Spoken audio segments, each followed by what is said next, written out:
Today we're going to be looking at a topic, trench warfare. It is a topic that grade 8s always love. Ww1 soldiers spend most of their time in the trenches, and today we're going to have a look at what life was like in those trenches. The war was fought for 4 years, and for most of that time, soldiers were in the trenches, suffering in terrible conditions. You need to remember that it is a myth that war is exciting, that war is great. War is not like sport. War, as the next slide will show, war is terrible. War brings much pain, terrible conditions, and these are the conditions that soldiers had to fight in World War I. It was these conditions that made people realize that they never wanted another world war again.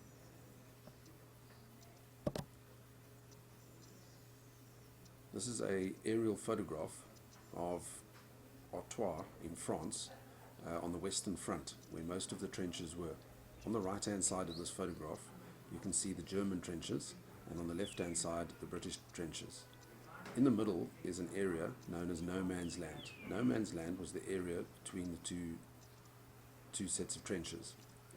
You can see there's a straight line running down the middle. That was a road that was there before trench warfare started.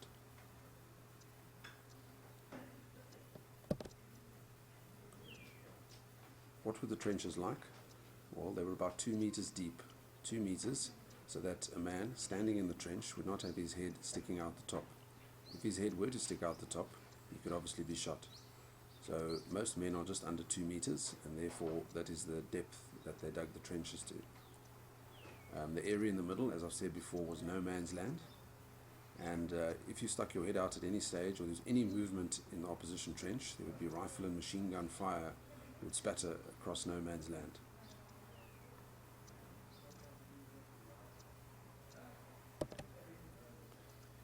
Here's a picture of a trench.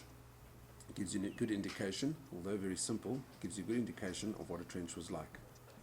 There were duck boards at the bottom, which were there to prevent soldiers standing in water, because obviously if you dig a hole to 2 meters deep, you're going to hit water at some point. So the duck boards were there to keep the soldiers' feet dry. You will see in a later slide why this was so important.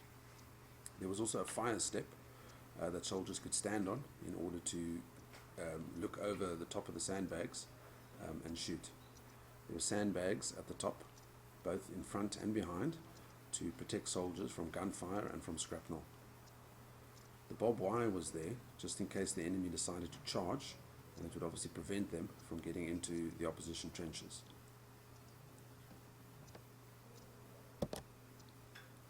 Here's another cross-section of the trench system. These trenches were all belong to the same side. You can see right at the back is the reserve trench, where they'd keep with the fresh soldiers. There was a support trench, which had things like the extra weapons, the food, other things that they need for support, and then the frontline trench, which is the trench that actually did the fighting.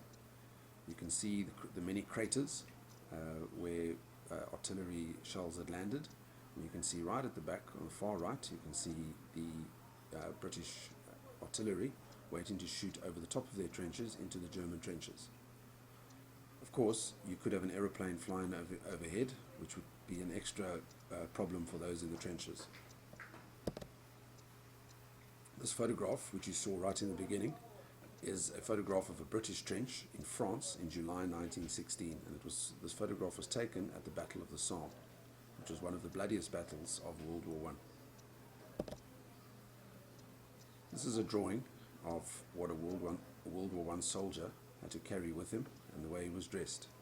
Just a few things I'd like to point out. You'll notice that he has a gas mask, and you'll see later on in 2-3 lessons time why the gas mask was so important when we have a look at some of the weapons used in World War I. You can also see that he had a spade called shovel in the slide, and this was obviously to help dig the trenches. A helmet was also important. You can see he's carrying a helmet at the back, because a helmet was needed when in the trenches to protect you from shrapnel and other bullets. Bayonet would also be put onto the end of the rifle if they decided to charge the enemy's trenches.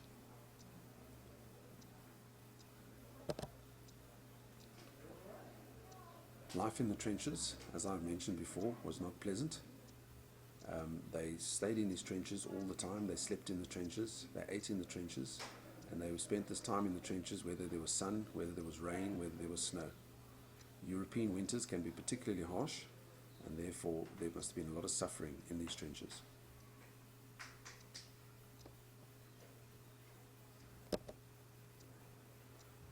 There were many problems that soldiers faced in the trenches, one of them being trench rats. Bodies of dead soldiers obviously lay in the trenches, and they couldn't always get rid of them. And this attracted rats, and these rats often ate the dead corpses, and these rats got bigger and bigger.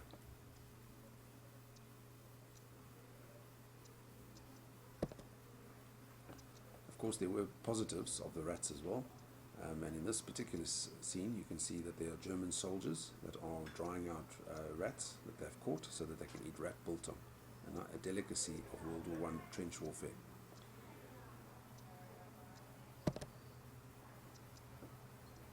Lice were another problem of World War I. Many men had lice on them, in their clothes, in their hair. One way, of course, of getting rid of them was to shave your hair, but it still got into the lining of your clothes, and lice became a persistent problem, as we'll see in the next slide.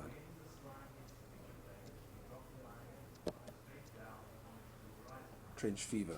Lice caused trench fever, which was a particularly painful disease that began suddenly with severe pain followed by high fever.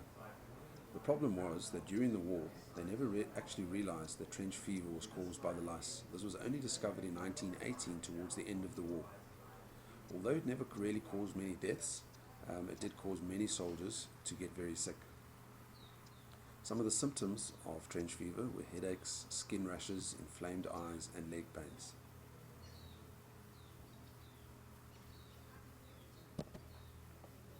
Trench foot was another problem, probably the worst of all the problems faced by soldiers in the trenches.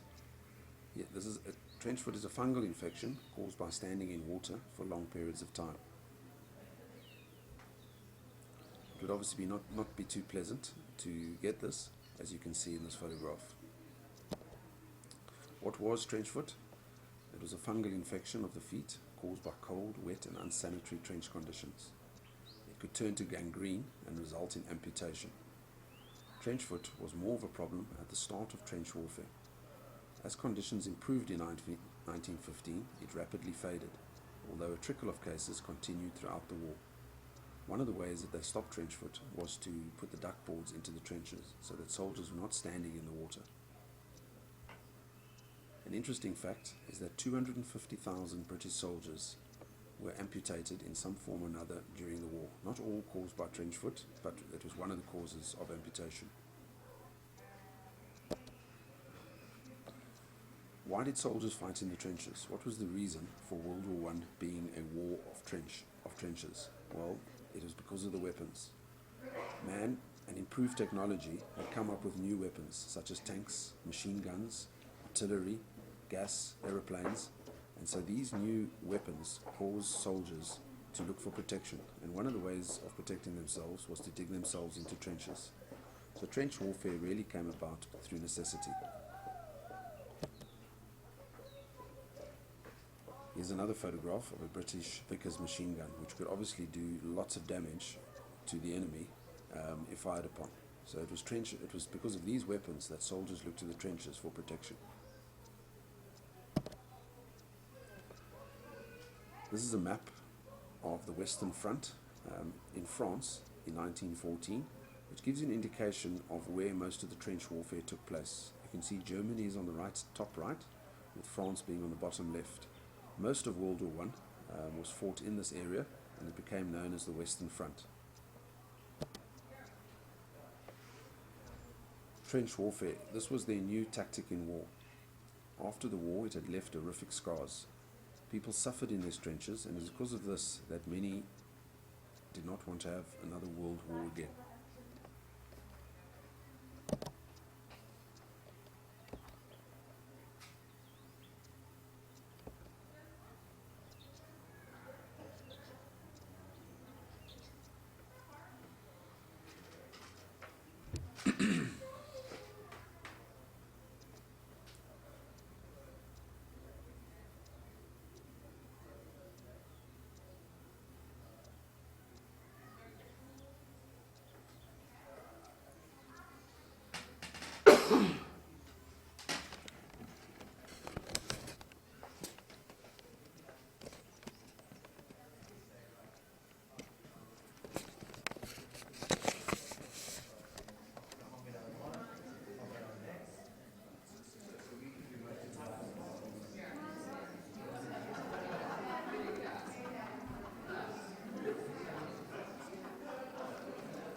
And I didn't really know how to stop this thing at the end, so I don't know if it has stopped or not.